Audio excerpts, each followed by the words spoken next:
বহুদিন পর 2021 সালের পর প্রথমবারের মতো পাকিস্তান জাতীয় দল বাংলাদেশে আসছে 3 ম্যাচের টি-20 ইন্টারন্যাশনাল সিরিজ খেলতে।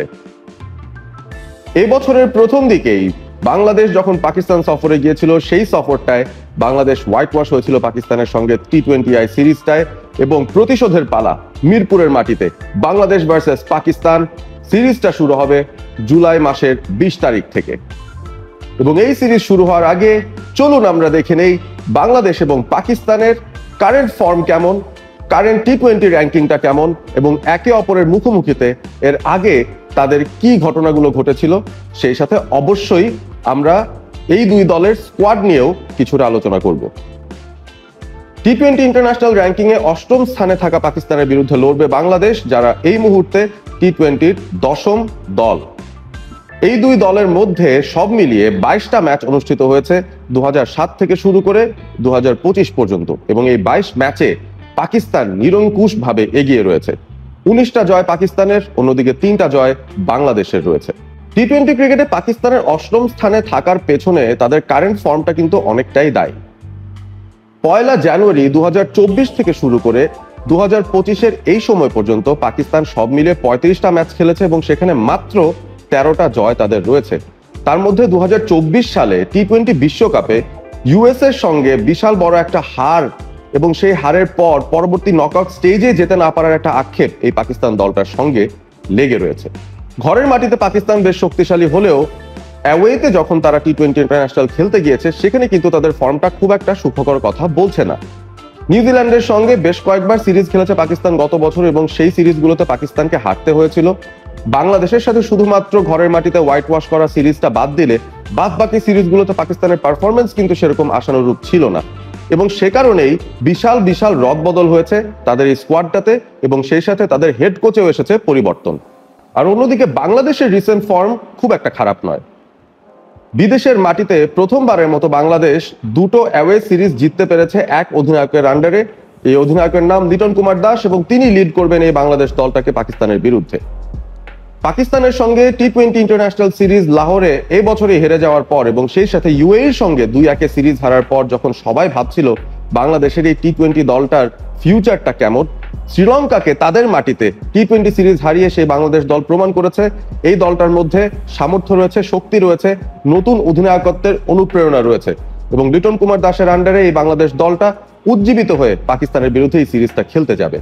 বাংলাদেশ পাকিস্তানের মুখোমুখি লড়াইয়ে টি-20 ইন্টারন্যাশনালে বাংলাদেশের প্রথম জয় পাকিস্তানের বিরুদ্ধে আসে 2015-তে, এবং ভেন্যু ছিল মিরপুর শেরেবাংলা জাতীয় ক্রিকেট স্টেডিয়াম। বাংলাদেশের হোম অফ ক্রিকেটে বাংলাদেশ 2016-তেও পাকিস্তানকে আরো একবার হারায়, অর্থাৎ যে 3বার বাংলাদেশ পাকিস্তানকে হারাতে পেরেছে টি-20 ইন্টারন্যাশনালে, তার 2বারই ঘরের মাটিতে মিরপুরে বাংলাদেশ পাকিস্তানকে হারিয়েছিল। এবং খুশির খবর এটাই, মিরপুরেই কিন্তু বাংলাদেশ পাকিস্তানের এই সামনের সিরিজের প্রত্যেকটা ম্যাচ অনুষ্ঠিত হবে।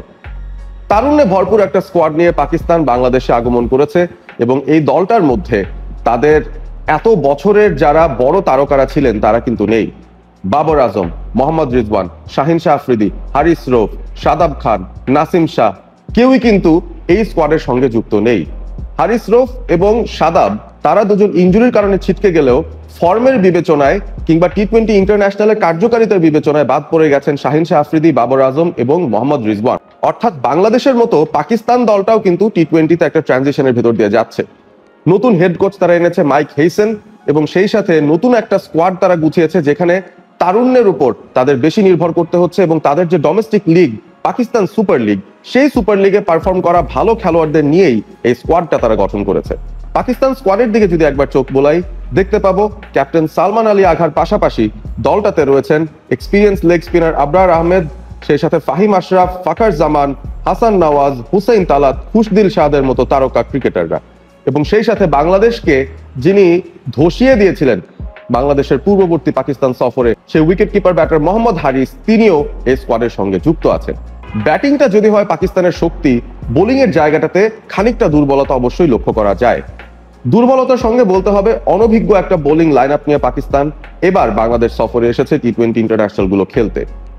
নাসিম শাহ, হারিস রৌফ, শাহিন শাহ আফ্রিদির অনুপস্থিতিতে দলটাকে পেস বোলিং এর নেতৃত্ব দিবেন আব্বাস আফ্রিদি, যিনি এই বছরের পিএসএল এ দুর্দান্ত বোলিং করেছেন এবং 17টা উইকেট তুলে নিয়েছিলেন। আব্বাস আফ্রিদির পাশাপাশি সালমান মির্জা, যিনি বাংলাদেশে এবছর বিপিএলও খেলে গিয়েছিলেন, তার হাতেও বোলিং এর দায়িত্বটা থাকতে পারে এবং সেই সাথে অলরাউন্ডার ক্যাটাগরিতে ফাহিম আশরাফের সার্ভিসটাও পাকিস্তান পাবে। স্পিনারদের দিক থেকে আবরার আহমেদ রয়েছেন এবং সেই সাথে নবাগত সুফিয়ান মুকিমকেও পাকিস্তান দলে অন্তর্ভুক্ত করেছে। শ্রীলঙ্কার বিরুদ্ধে বাংলাদেশ এত দারুণ পারফরমেন্স দেওয়ার পর বাংলাদেশের স্কোয়াডে খুব একটা পরিবর্তনের সম্ভাবনা নেই বললেই চলে। লিটন কুমার দাসের নেতৃত্বে এই দলটায় ওপেনিং স্লট থেকে শুরু করে মিডল অর্ডার এবং বোলিং কম্বিনেশনটাও বেশ খানিকটা গোছানো।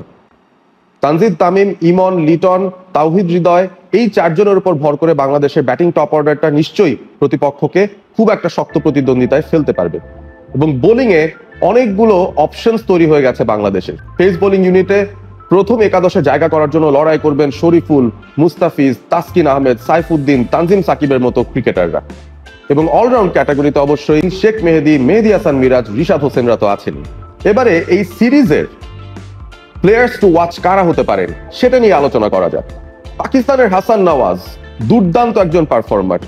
মাত্র 8টা টি-20 ইন্টারন্যাশনাল যদিও তিনি খেলেছেন, তারপরও পিএসএল এর one of the highest run scorers, PSL এর one of the most 6 hitters এবং হাসান নওয়াজ বাংলাদেশের বিরুদ্ধে এবছরই লাহোরে অনুষ্ঠিতব্য 3 ম্যাচের টি-20 সিরিজে যে ধরনের ব্যাটিংটা দেখিয়েছেন, তিনি যে দলের অন্যতম ডেঞ্জার ম্যান সেটা কিন্তু বলার কোনো অপেক্ষা রাখে না।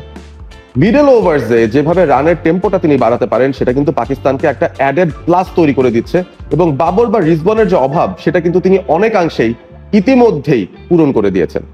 আরেকজন খেলোয়াড় রয়েছেন খুশদিল শাহ, ইউটিলিটি একজন ক্রিকেটার। বাহাতি অফ স্পিনের পাশাপাশি বাহাতি ব্যাটার হিসেবেও তার একটা সুনাম তিনি ইতিমধ্যেই কুড়িয়ে নিয়েছেন পুরো ক্রিকেট বিশ্বে। বাংলাদেশে খেলার অনন্য এক অভিজ্ঞতা রয়েছে খুশদিল শাহের। গত 2 মৌসুম ধরে তিনি বাংলাদেশের ফ্র্যাঞ্চাইজি দল রংপুর রাইডার্সকে প্রতিনিধিত্ব করছেন বিপিএল এ এবং সেই অভিজ্ঞতাটা নিশ্চয়ই তিনি এবারও কাজে লাগাতে চাইবেন এই বাংলাদেশ সফরে। বাংলাদেশ ট্রানজিশন দিয়ে যাচ্ছে। সাকিব, তামিম ইকবাল, মুশফিকুর রহিম, মাহমুদুল্লাহ, মাশরাফি এদের সবার প্রস্থানের পর নতুন করে যে নেতৃত্বের ভারটা পড়ছে সেই নেতৃত্বের কোরে রয়েছেন লিটন কুমার দাস। তিনি অবশ্যই প্লেয়ার টু ওয়াচ বাংলাদেশের পক্ষে। সদ্যই শেষ হওয়া শ্রীলঙ্কার বিরুদ্ধে 3 ম্যাচের টি-20 সিরিজে ক্যাপ্টেন হিসেবে তিনি দুর্দান্ত করেছেন।